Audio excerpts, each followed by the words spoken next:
बिहार विधानसभा चुनाव एकदम सिर पर है। इसके बावजूद चाहे एनडीए हो या महागठबंधन, दोनों ही के सहयोगी सीटों को लेकर किस तरह अड़े हैं और आगे क्या संभावनाएं नजर आ रही हैं, इसी विषय पर राष्ट्रीय प्रस्तावना मीडिया समूह के ब्यूरो चीफ पीयूष त्रिपाठी ने संपादक समन्वय अभयानंद शुक्ल से खास चर्चा की। नमस्कार, राष्ट्रीय प्रस्तावना मीडिया ग्रुप के चैनल आरपी न्यूज में आप सबका स्वागत है। आज की बड़ी चर्चा हम हमारे समन्वय संपादक श्री अभयानंद शुक्ल जी के साथ करने जा रहे हैं, जिसमें जो बिहार का जो घटनाक्रम चल रहा है चुनाव की तिथियां घोषित होने के बाद से, उस पर हम बातचीत करेंगे। तमाम डेवलपमेंट्स बिहार में कल से हुए हैं आज तक, लगातार कुछ ना कुछ नई चीजें निकल के आ रही हैं।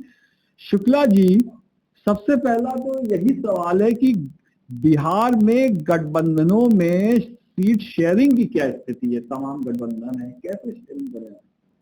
तो पीयूष जी, बिहार का मामला अभी पूरी तरह सुलझ नहीं पाया है जी। जन स्वराज पार्टी के पीके के अलावा जी किसी ने भी अपने प्रत्याशियों की औपचारिक घोषणा अभी नहीं की है। चाहे वो एनडीए गठबंधन हो, वहां भी अभी कोई फाइनल की पिक्चर सामने नहीं आई है जी। महागठबंधन में भी कोई फाइनल पिक्चर सामने नहीं आई है।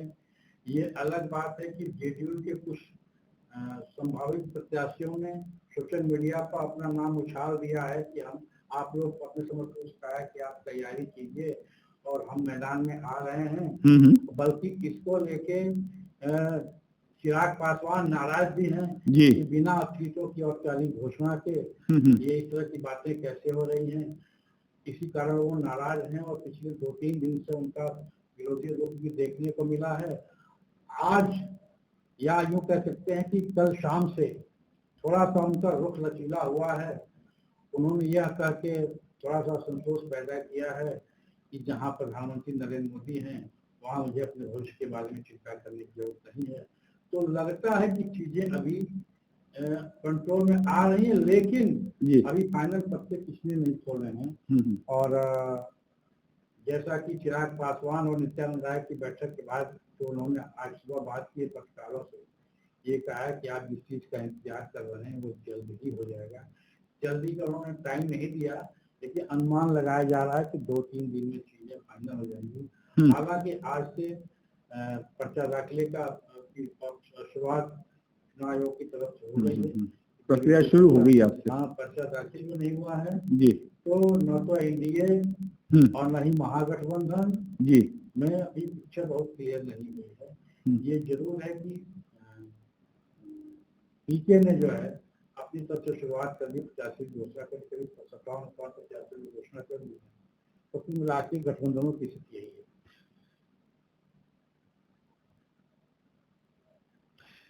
तो शुक्ला जी, क्या माना जाए कि अभी चिराग पासवान जो आप बात बता रहे हैं, मान गए हैं कि नहीं मान गए? मान मनोबल का दौर तो जारी है। अब नित्यानंद राय ने जो कल उनके साथ नित्यानंद राय की बैठक हुई है जी, उसके बाद से कुछ पॉजिटिव चीजें निकल के आ रही हैं। बताया जाता है कि नित्यानंद राय के उनके पारिवारिक संबंध हैं, तो वो शायद संबंध अब काम कर गए हैं जी। और कुछ सहमति औपचारिक प्रारंभिक बन गई है। जैसे कि उनकी डिमांड थी 40 सीटों की, तो 40 पर तो नहीं, लेकिन बताया जा रहा है कि 25 सीटों पर चिराग मान गए हैं प्रारंभिक तौर पर। लेकिन उसके एवज में वो 2 सीटें एमएलसी की और 1 राज्यसभा की चाहते हैं। ये अंदर खाने की खबरें हैं। लेकिन इसमें जो सबसे बड़ा पेच है वो ये है कि चिराग 25 पर मान तो गए हैं, लेकिन अपनी मनपसंद सीटें। जी हाँ, ये बात आ रही कि वो ये चाहते हैं कि सीटें जो है वो अपनी इच्छा से। पेच इसी में फंसा हुआ, क्योंकि जो उनकी मनपसंद की सीटें हैं उसमें कुछ भाजपा के सीटिंग मिल रहे हैं, कुछ जदयू के सीटिंग मिल रहे हैं। तो अब ये सीटें कटेंगी कि नहीं, इस पर मामला अटका हुआ है।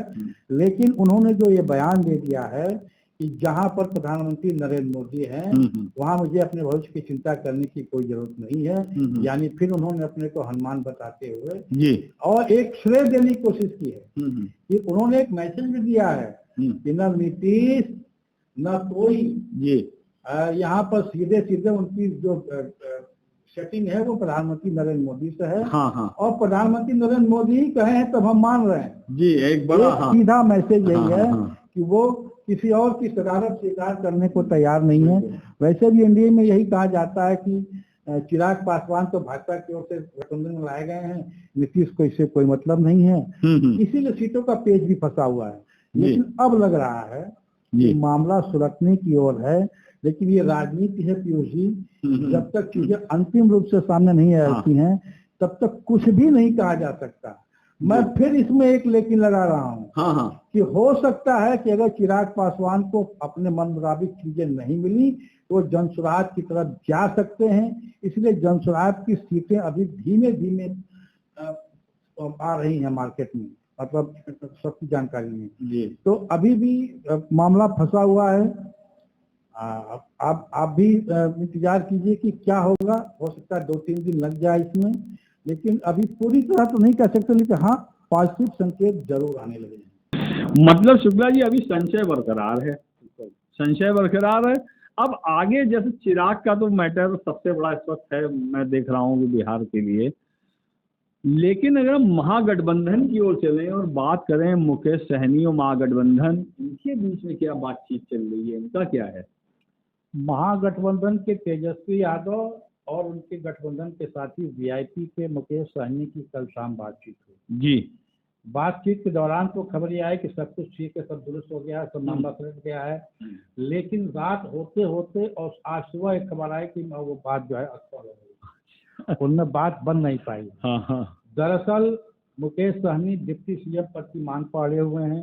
उनको कम से कम 30 सीटें चाहिए, और तो न तो 30 सीटें उनको मिलने जा रही हैं और न ही कोई आश्वासन तेजस्वी की ओर से डिप्टी सीएम का दे पा रहे, क्योंकि वो मुख्यमंत्री पद के दावेदार ही अभी तक नहीं बन पाए गठबंधन की ओर से। कांग्रेस ने एकदम चुप्पी साध रखी है।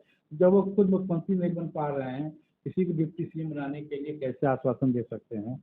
तो मामला वहाँ भी फंसा हुआ है। आज आरजेडी पार्लियामेंट्री बोर्ड की बैठक पटना में होनी है, इसमें लालू यादव भी शामिल होंगे। देखिए, हो सकता है कि मुकेश सहनी से जो बातचीत हुई थी, जो इनपुट मिले थे, उसके आधार पर बातचीत हो रही हो, तो बातचीत का क्या निष्कर्ष निकल के आता है, या आज शाम तक या कल सुबह तक चीजें निकल के आएंगी।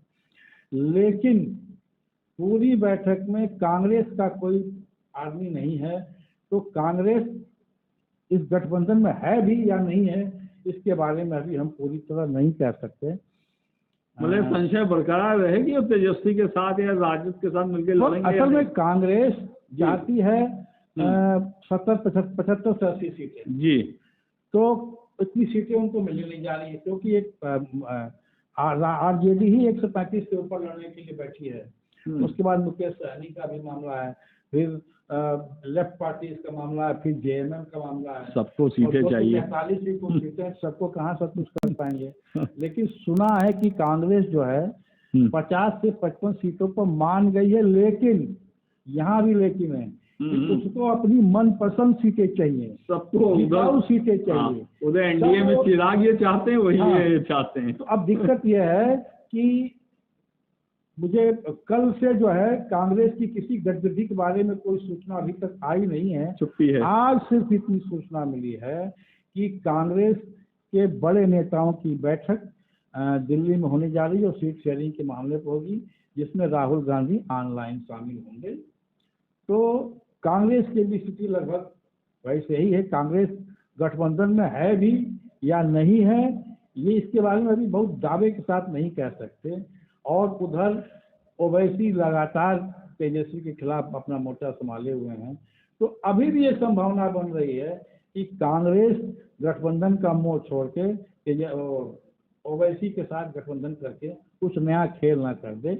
लेकिन अभी जो गठबंधन के सभी लोग इस मामले पर चुप हैं, इसलिए औपचारिक रूप से कुछ नहीं कहा जा सकता, लेकिन संभावनाएं इसकी भी बरकरार हैं कि कांग्रेस गठबंधन से अलग होकर भी चुनाव लड़ सकती है। जी, मतलब आप देखिए बड़ा इंटरेस्टिंग वो चल रहा है, कंफ्यूजन क्रिएट है हर पार्टी में। कहीं किसी पार्टी में अभी वो स्थिति नहीं बन रही है। सबके जो उनके एलाइज हैं, ज्यादा से ज्यादा सीटें, चाहे वो महागठबंधन के एलाइज हो चाहे एनडीए के। अब अगर हम बात करें पीके, जन स्वराज पार्टी, इनकी क्या स्थिति है। एक नया डेवलपमेंट अभी आपने देखा, लखनऊ में 2 दिन पहले बड़ा भयंकर ड्रामा हुआ पवन सिंह के घर में। पवन सिंह की पत्नी आके बोल रोई धोई, बैठी नहीं, पूरी सारा वीडियो सबने हम लोगों ने देखा। उसका पवन सिंह ने मैसेज वो जारी कर दिया, बता दिया, एक बयान दे दिया कि वो चुनाव लड़ना चाहती, मैं कहां से तुम्हें चुनाव लड़वा दूं। तो अब ये क्या ये नई स्थिति बन के आ रही है कि उनकी पत्नी ज्योति सिंह जन स्वराज पार्टी से चुनाव लड़ सकती है, ऐसा कुछ है क्या? पहले आते हैं पवन सिंह जी जी।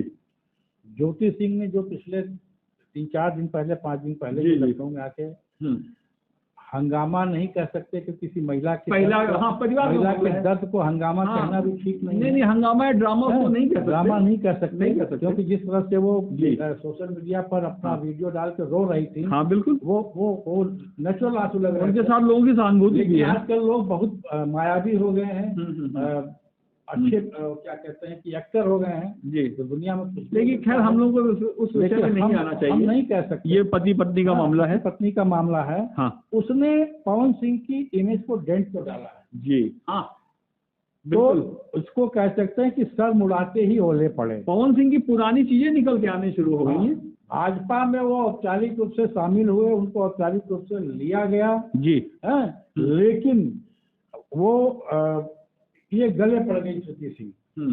तो ज्योति सिंह का ये कहना है कि भाई हमको जो है आप विधायकी का टिकट दिलवा दिए भाजपा से और आपको जो करना है। ये बात भी पवन के हवाले से आ रही है। हाँ, और पवन सिंह ये बात कह रहे हैं। हाँ हाँ, और पवन सिंह का ये कहना है कि भाई हम खुदे अपना टिकट नहीं कंफर्म करा पा रहे हैं तो तुमको क्या टिकट कहाँ टिकट दिलाएंगे। सर ये जवाब देने का तरीका है। जी जी। पवन सिंह ने भी जिस अंदाज में अपना जवाब दिया है हाँ, वो भी अपीलिंग था। हाँ, भाई कि औरतों का आंसू तो सबको दिख जाता है, मर्दों का दर्द किसी को नहीं दिखता बिल्कुल है, सही बात है, का दर्द नहीं दिखता। तो खैर उनका ये फैमिली ड्रामा है।